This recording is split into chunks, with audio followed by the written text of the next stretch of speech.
Hello and welcome. It's Frances here. Thank you for coming back to my channel. If this is your first time here, I bid thee welcome. There is a subscribe button below. If you wish to support this channel by subscribing, also about to be notified as to when I upload more content. I'm coming to you from Ghana country, and as such, I acknowledge the Ghana people of the Adelaide Plains as being the traditional custodians of this land. So my mind's a little bit elsewhere at the moment, because this video may be a good one to grab a cup of tea and some popcorn, because I'm going to try and explain why, especially within contemporary witchcraft, Samhain is not the witch's new year. And I'm going to be talking about that because here in the Southern Hemisphere, we are coming up to Samhain. Now, Samhain itself is the Irish Gaelic word for this time of the year. That will be happening in a couple of weeks' time. The Scottish is Samhain. I think that's correct pronunciation, probably not.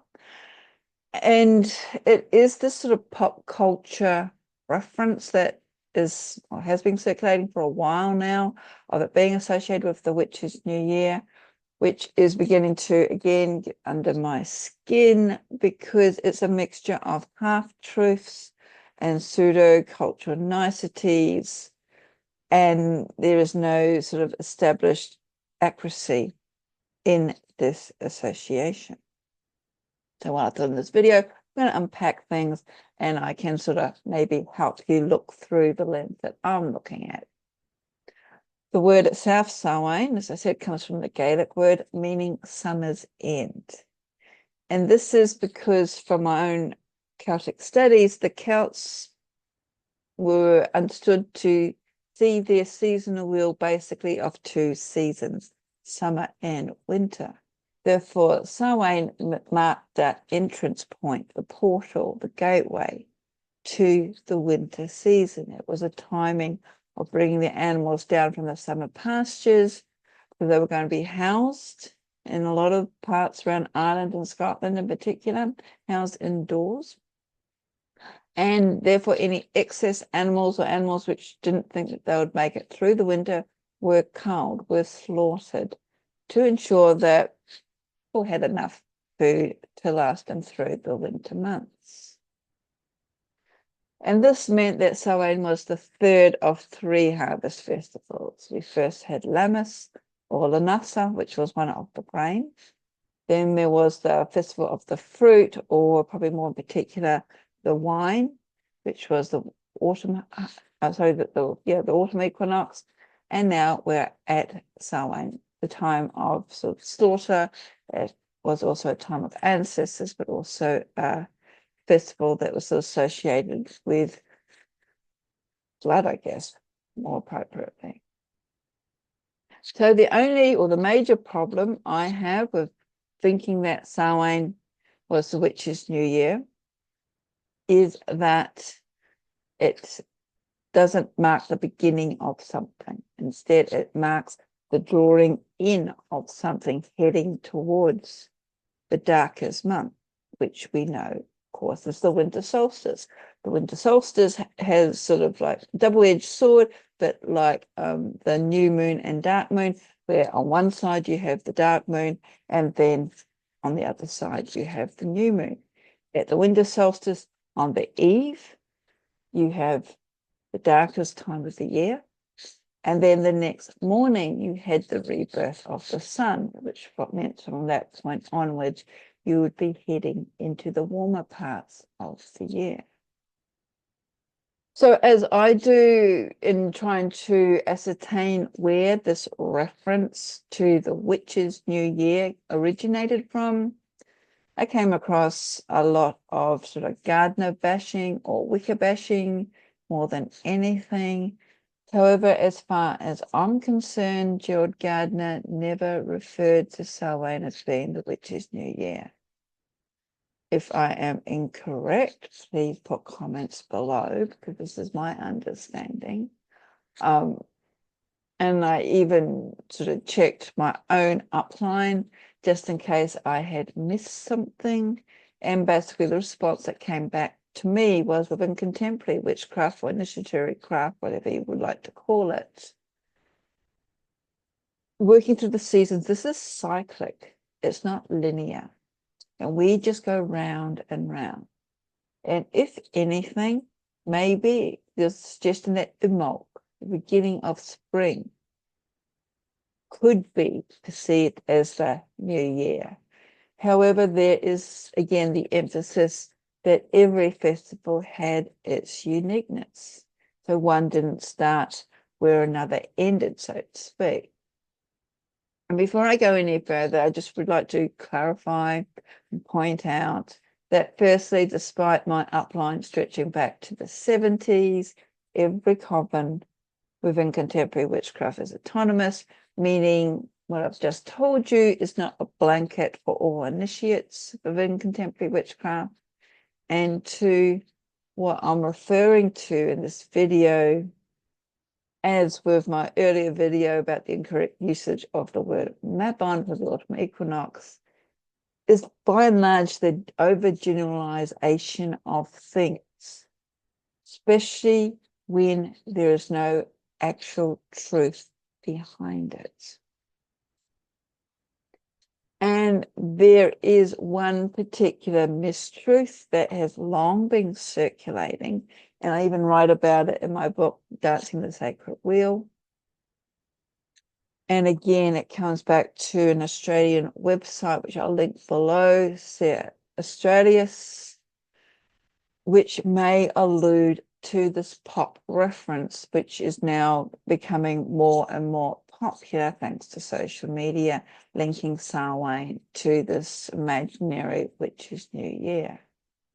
And this connection is a misbelief or misunderstanding of the fact that originally Samhain was somehow linked to the Celtic New Year, all because of a Welsh scholar and the first professor of Celtic studies at Oxford University in England, one Sir John Rees, and his interpretation of Julius Caesar's interpretation of the Celts that appeared in Rees's book, Caesar, the Conquest of Gaul. So we've got interpretations upon interpretations upon interpretations. Talk about, I suppose we can't call them Chinese whispers these days, but yeah, it's a lot of interpretations and poetic license being handed down. So I'm just going to sort of share a passage from Rees's book, and this is The Conquest of Gaul. So we're not talking about the Irish or the Scottish Celts in particular, but we need to also keep in mind that the Celts themselves were migrationary people, and I'm thinking back to what I was taught from the Indus Valley, which is around the steppes of India. They migrated through Asia Minor and then into Europe. They came all across Europe, different sort of groups of people sort of joining them or merging in with them. They were known for the sacking of Rome at one stage, until Rome sort of got its, I was going to say act together, but that's not, it should be said like that, but gained its strength. And then the Celts were pushed into the far reaches of Europe and also the British, what's known as the British Isles today. So the Celtic remains around Brittany. There's still the Bretons in those areas, and heading down south. You've got Wales, you've got the Isle of Man, the Manx, you've got Cornish, which is all connected in with the Celts, and of course Ireland and Scotland as well. And then Scotland then had that influx of the Danes, the Nordic, the Vikings coming down as well. So Sir John Rees's mention of Caesar is that the Gauls claimed all to descend from Father Dis, declaring that this is the tradition preserved by the Druids. And I'll put a question mark there. For this reason, it is believed that they measured periods of time not by days, but by nights. And in celebrating birthdays, the first of the month, and New Year's, they go on the principle that the day begins at night. As regards to other usages of daily life, the chief difference between them and other peoples is that their children are not allowed to go up to their fathers in public until they're old enough for military service. They regard this unbecoming of the son who's still a boy to stand in his father's sight in public. So that is Sir John Rees's interpretation of what Caesar wrote. In particular, this connection that or observance that the Celts started their celebrations the evening before at dusk, and they went through to dawn. So John also reported that upon arriving at his conclusion that Samhain was the Celtic New Year, this was based on the fact that the Celts reckoned that Dis, the father, was the father of all, and regarded darkness and death as taking precedence over light and life. So in their compilation of time, they began at night and winter, and not at daylight and summer. And this is probably the key, I guess, to the reckoning of Samhain, or even the winter solstice, as being the start of the new year. However, there are problems, but not everything should be taken as facts. There are different ways of looking at things. And I did mention Sarah Australius' website, in particular an essay by John Boswing on Sir John Rees's papers. And John Boswing sort of points out that this is actually an incorrect interpretation of what Caesar actually reported. And I'll put the links below where you can read this all for yourself. Because, and the evidence of this is because Caesar himself was only commenting on Gaulish customs and commenting that they commenced at sunset. There was no indication of Caesar stating whatsoever that the Celts considered that winter and the death and darkness took precedence over summer, life, and light. And it is this incorrect interpretation that really has never been challenged. And it carried on being reported as such in other classical works, including The Golden Bough by Sir James Frazer, who then also recorded that the Celts seem to have dated the beginning of the year from Samhain rather than Beltane. And Frazer then concluded that why we may, with some probability, infer that the Celts reckoned this time of the year was starting from Halloween rather than Beltane. And the key word there is probability, not fact. It is probability, which really is an assumption. It's possible. So it is. They haven't gone back and checked. And by the 1950s, this inaccuracy became considered as fact. As pointed out in another book called The Celts, that T.G.E. Powell published in 1958. And as I said, Sir Australius is one of the few websites that I've come across that attempts to rectify, to make light of the fact that what we are taking for granted is actually incorrect, especially when we look at the mythos. And there is a considerable amount of evidence, especially in Irish mythos, to suggest that Beltane if anything, was actually considered to be the start of the Celtic New Year. For it was on the eve of Beltane that the Titha de Danann arrived on Irish shores, as well as being the time of when the great gathering of the chiefs would occur in County Westmeath.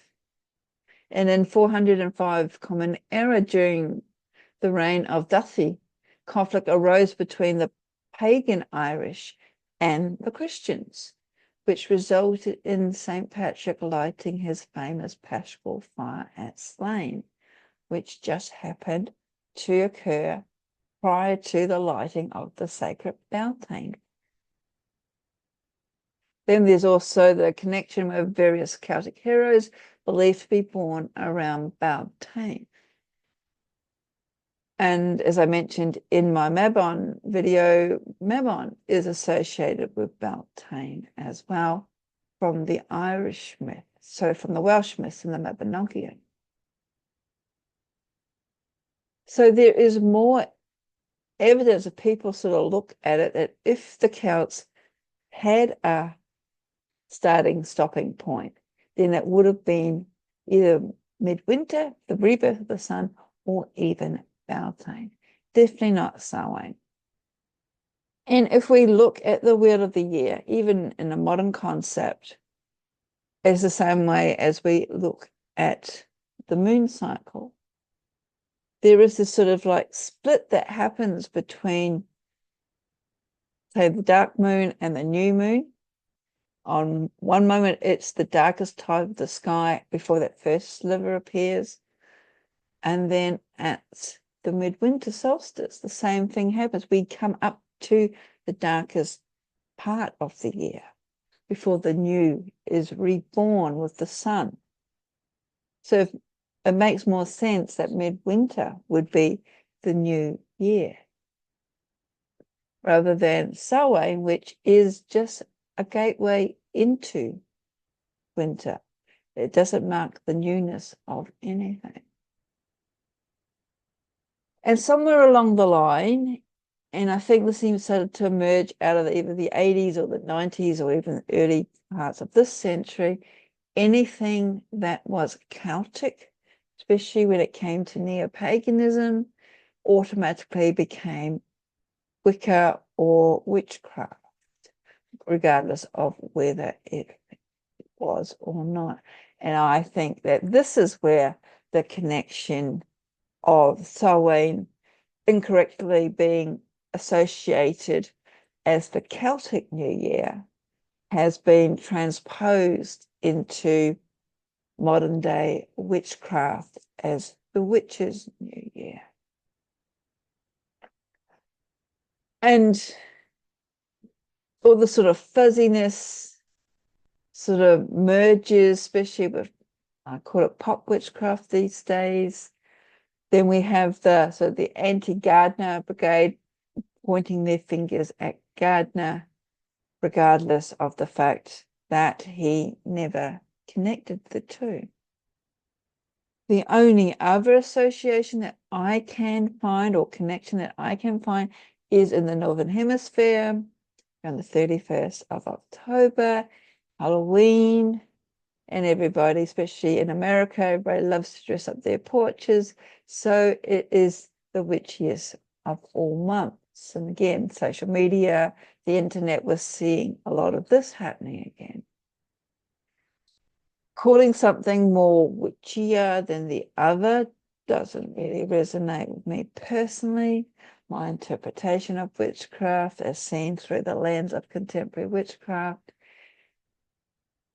And also, as my upline had just stated, we go round in cycles. Therefore, no one month, no one season, no one day really is more witchier than the next. If anything, Samhain itself is connected with the ancestors, the dead. It is the time that we are preparing ourselves for that inward journey. So it is sort of a winding back, a reflection, especially as we move through the portal, the gateways. And it's basically at every Sabbath, as we find ourselves at that precipice, that we pause and we look back as to what has happened in the, I would say but the yearly cycle, the seasonal cycles from the previous time we were at that portal before we step through. Where were we this time last year? And we have a moment of reflection.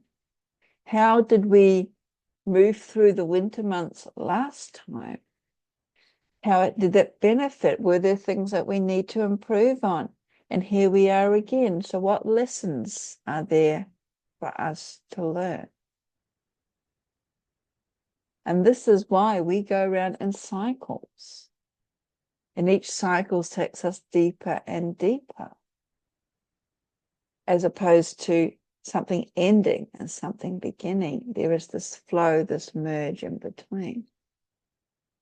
However, unfortunately, we live in a world where people are into pop witchcraft, which have no real interest in anything that has a factual accuracy or substance. There is a trend to make witchcraft accessible for everybody, which often results in the sanitizing and mistruths.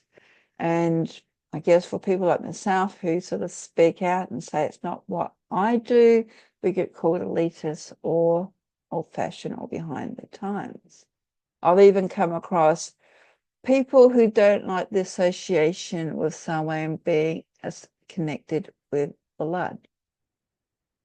And it's like, okay, you're putting modern day connections onto what distant ancestors did, regardless of whether you came from Ireland, Scotland, or those northern reaches. But this is what happened from that sort of agricultural concept. I grew up on a farm, and though we didn't have to slaughter animals at certain periods of time, we still, and that still happens. This is how we get our meats. We weren't all vegetarians, or nor could we all pop down to the local supermarket. But that's getting off the track. And I know these videos may sound like I'm sort of splitting hairs, maybe making a mountain out of a molehill, or even being a killjoy of things.